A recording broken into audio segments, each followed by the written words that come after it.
माता दी। दोस्तों, स्वागत है आप सभी का एक बार फिर से। माँ भगवती की कृपा आप और आपके परिवार पर सदा सर्वदा बनी रहे। दोस्तों, अगर आप अपनी लाइफ में नया कुछ सीखना चाहते हैं तो चैनल को सब्सक्राइब जरूर करिएगा। दोस्तों, सर्वशक्तिमान परमपिता परमात्मा एक है, परंतु उसके रूप अनेक है। भगवान शिव की शक्ति अपरंपार है। वो सदा ही कल्याण करते हैं, क्योंकि शिव का अर्थ ही होता है कल्याणकारी। वो विभिन्न रूपों में संसार का संचालन करते हैं। सच्चिदानंद शिव एक हैं, वे गुणातीत और गुणमय हैं। एक और जहाँ ब्रह्मा रूप में वो सृष्टि की उत्पत्ति करते हैं, वहीं विष्णु रूप में सृष्टि का पालन करते हैं तथा शिव रूप में वो सृष्टि का संहार भी करते हैं। भक्तजन अपनी किसी भी मनोकामना की पूर्ति के लिए भगवान शिव की उपासना करते हुए शिवलिंग का पूजन करते हैं। दोस्तों, आज के वीडियो में मैं आपको बताऊंगी कि सावन में सोमवार का व्रत कैसे किया जाता है, व्रत के नियम क्या हैं, सावन के सोमवार व्रत में शाम को क्या खाना चाहिए, क्या नहीं खाना चाहिए। लेकिन उससे पहले आपसे रिक्वेस्ट करती हूँ कि वीडियो को लाइक करिएगा, दोस्तों को शेयर कर दीजिएगा, और अगर आपने अभी तक चैनल को सब्सक्राइब नहीं किया है तो चैनल को सब्सक्राइब करके बेल आइकन जरूर दबाइएगा। दोस्तों, यदि आप सावन सोमवार का व्रत कर रहे हैं तो सबसे पहली बात, यदि आप शादीशुदा हैं तो रविवार से ही ब्रह्मचर्य का पालन करना चाहिए और सोमवार को भी। लेकिन यदि आपने पूरे सावन व्रत रहने का संकल्प लिया है तो आपको पूरे महीने ब्रह्मचर्य का पालन करना चाहिए।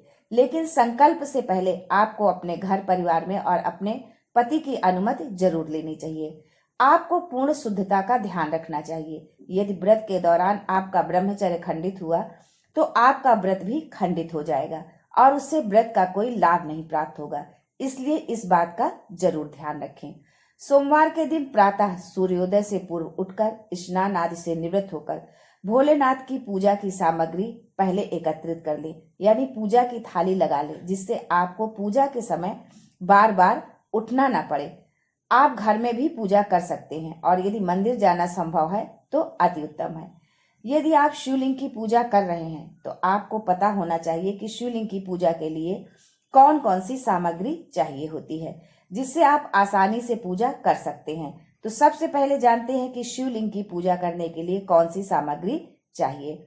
जल, कच्चा दूध, गंगा जल, बेलपत्र, धतूरा, बेर, बेल का फल, फूल, गन्ना, फल, प्रसाद, शहद, दही, सफेद चंदन, घी का दीपक, भांग, अक्षर।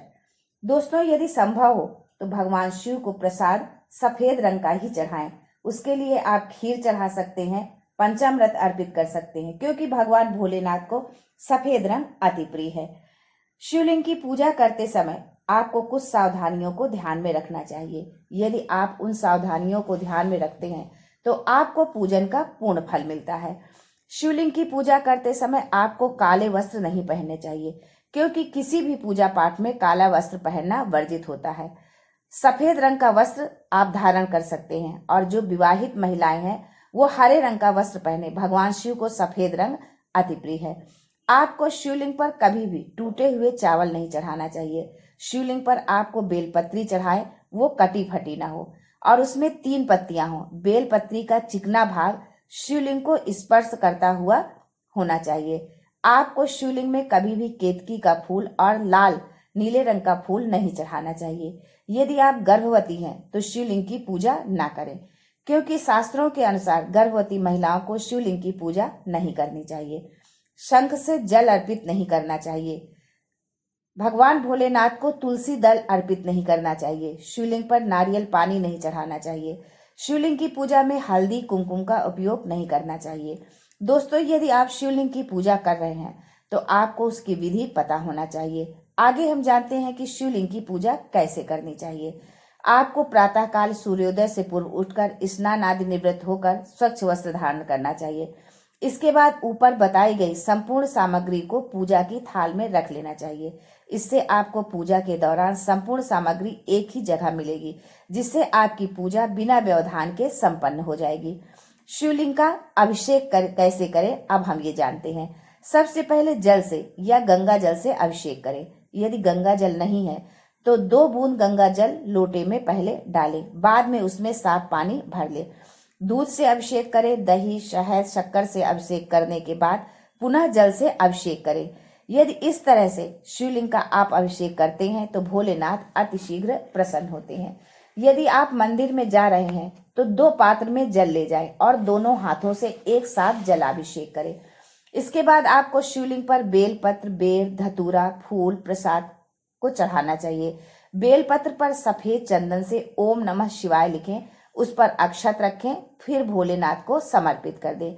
यदि ये संपूर्ण सामग्री नहीं है और आप सिर्फ बेलपत्र ही चढ़ा रहे हैं तो भी भगवान भोलेनाथ आपसे प्रसन्न हो जाएंगे। घी के दीपक से आप शिव जी की आरती करें। शिव चालीसा या शिव स्तोत्र का आप पाठ भी कर सकते हैं। साथ ही भगवान शिव को सफेद चंदन से त्रिपुंड अवश्य लगाएं। पूरे दिन आपको भोलेनाथ को स्मरण करना है। मन ही मन आप ओम नमः शिवाय का जाप करते रहें। संपूर्ण पूजा के दौरान भी आप ओम नमः शिवाय का जाप कर सकते हैं। यदि आप मंदिर नहीं जा रहे हैं, घर पर ही शिवलिंग की पूजा करना चाहते हैं तो उसके लिए एक तांबे का पात्र लें, उसमें नीचे एक बेलपत्र रखें, फिर शिवलिंग को उसमें स्थापित करें और ऊपर बताई गई विधि से अपनी पूजा संपन्न करें। दोस्तों, सावन सोमवार के व्रत में बहुत लोग फलाहारी रखते हैं, तो कुछ लोग निर्जल व्रत रखते हैं, तो कुछ लोग एक समय भोजन भी ग्रहण करते हैं। यदि आपने फलाहारी व्रत रखने का संकल्प लिया है तो अन्न ग्रहण ना करें। अन्न ग्रहण करने का संकल्प लिया है तो मीठा भोजन करें, नमक ना खाएं।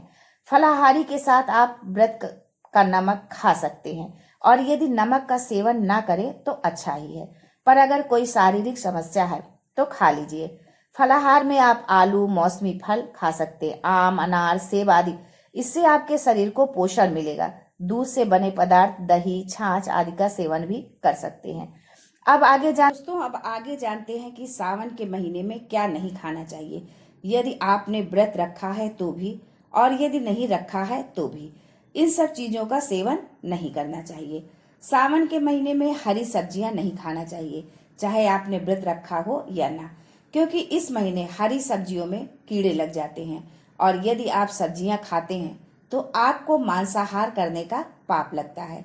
व्रत के दौरान या सावन में आपको प्याज, लहसुन, मांस, मदिरा का सेवन नहीं करना चाहिए, क्योंकि ये सब तामसी भोजन है। सोमवार व्रत में मसाले का प्रयोग ना करें, क्योंकि ये भी तामसी भोजन में आता है। सेंधा नमक का प्रयोग आप कर सकते हैं। बैगन ना खाएं, बैगन खाने से घोर पाप लगता है। कढ़ी पकौड़ा नहीं खाना चाहिए। आज के लिए बस इतना ही। दोस्तों, मिलते हैं अगले वीडियो में, तब तक के लिए हर हर महादेव।